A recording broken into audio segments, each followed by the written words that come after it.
Sinibingelele babukeli ngobuningi benu bese silokhu sibonge njalo nje ukusubscribe kwenu. It's much appreciated. That's a wow. Namuhla ziningi izinto engisazokhuluma ngazo. Namuhla ngithi angizokhuluma ngokuthwasa ngephutha. Ngisacela ungipha amanzi la. Ningadini.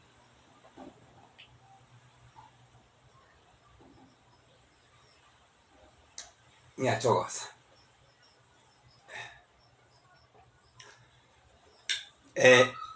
Namuhla ke ngizokhuluma ke ngalento ekuthiwa ukuthwasa ngephutha. Akusiyo ke into efikayo leyo, into endala kade kwasayenzeka. Nasemandulo yayenzeka. Awubona isangoma sithwasile saqeda, kodwa uthola ukuthi engathi ayithathi kahle ekhanda, abantu beze bethi ayikho lento, umdlalo.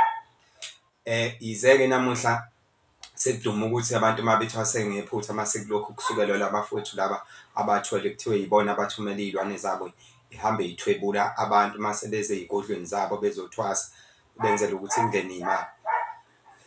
Yebo, umuntu omdala udaba engikhuluma ngalo ngathi lubucayi. Bese bethi yilaba abantu abathwebula abathuma iy'lwane zabo ihambe iy'thwebula abantu mase bezothwasa kungafanele bebathwasise, bethwebula iy'nhlahla zabo mase bengenelwa imali. Angikuphiki lokho, ikhona into enjalo, kodwa-ke bonke abantu bahlale bekhuluma ngayo. Ngithe namuhla-ke angithatha isinqumo sokuthi ngingakhulumi ngayo. Udaba luqala kanje. Khona ukuthi into ebiyenzeka nje nasemandulo isangoma sibe umphupho. Ukuthola ukuthi ingane ikhula ngaphansi kukagogo, iyona emgadayo, ugogo uyikhonzile, mntanami. Le ngane iwumshana, ngifuna ukuqalekisa ngewumshana.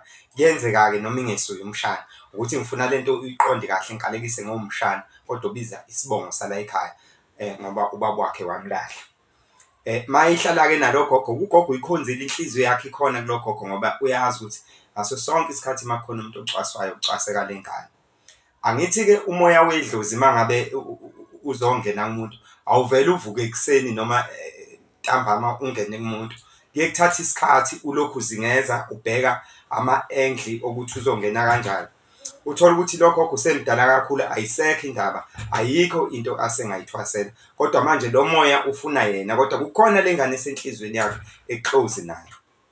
Uvele umoya-ke ngokuthi-ke awufuni ukubuyela emuva ungawenzanga umsebenzi wawo, uvele ungene le ngane. Angithi usuyangithola-ke uma ngikhuluma ngokuthwasa ngephutha. Yidlozi lala ekhaya leli elidala, ukhokho wala ekhaya mhlambe lona ungena kule ngane, wayeyinyanga noma wayeyisangoma noma wayephatha amakhathakhatha. Usengena kule ngane ngoba ihleli nalo gogo, futhi uyayibona phela le ngane ayikhishelwe lutho. Sekuqala lapho-ke ukuthwasa ngephutha. Le ngane ingene umoya ivese ihambe iyothwasa. Mayifika laphana ekuthwaseni ugobela, efike eyithwasise. Abafani kogobela khona abakwazi ukudiscover lokho. Singahlali sibagxe kanjalo ogobela, nabo bayabantu banamaphutha. Singahlali njalo yokugxeka siyibhekise kubona.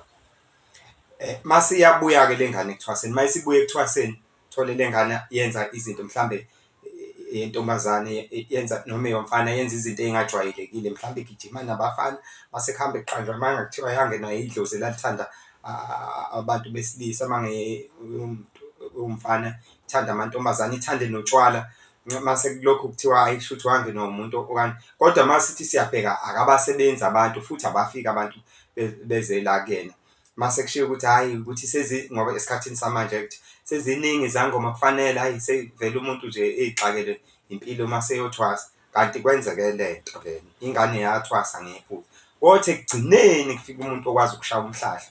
Mayeshaya umhlahla mase ephumela kule ngane, makubizwe umuntu ozosebenza umndeni, mase usebenza umndeni, mase vele kungonakele lutho, mase kuphuma ngodaba lale ngane, mase iyalichaza-ke, ilichaze ngale ndlela ekade ngisho.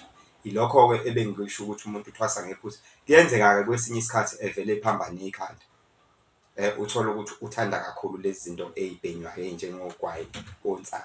Insanga ayihlanyisani, kodwa iya nabantu, evele ephambane ikhanda. Kanti akuthukeki uma ngabe umuntu ebhema insango enabantu abadala, kuye ku-understand-eke. Kanti ingane yayithwase ngephutha. Lapho-ke akulula-ke ukulapha umuntu okanjalo. Lowo muntu-ke ubuthola ukuthi akalashwa abantu bangaphandle ngoba akaguli, kuphambane nje izinto, udinga ukulashwa ngokwasekhaya. Ingakho-ke uthole sekufuneka kube nenkululeko ezokhishwa umphefumulo la ekhaya. Mase kuthathwa inyongo yayo, mase sithola lesi sihlahla ekuthiwa umqaqongo, mase sikuxuba. Awu, nakho ngizoze ngisho yonke into, kodwa into-ke yalapha etholakala ekhaya kini kuphela, kuxutshwe nayo. Mase-ke sithola umuntu ekhaya othi maye esongela umuntu into yenzeke. Asifuni lo ohlala eshisa impepho. Lo khona umuntu ekhaya onenhliziyo embi othi mayekhuluma into wakhuluma kabi, ngoba sifuna ukulwa impi la. Kube uyena-ke ozohamba eyokhuluma ngalolu daba, phunywe ngaphandle, emcontsisele ngalento ekade ngikhuluma ngayo emakhaleni. Ayiphelele njalo, ngenzela umuntu engabe eseyenza yena sekudaleka iy'nkinga. Emcontsisele, ekhulume ngale ndlela le engiyokuchazela ngelinye ilanga kukhulunywa kanjani. Mase ayiphilela nje iqinqo, engafakwe emuthi, sekuhluleke zonke iy'nyanga. Siyabonga, bekuyilokho nje. Ningakhohlwa-ke ukusubscribe, nishere, nilike, nikhommente.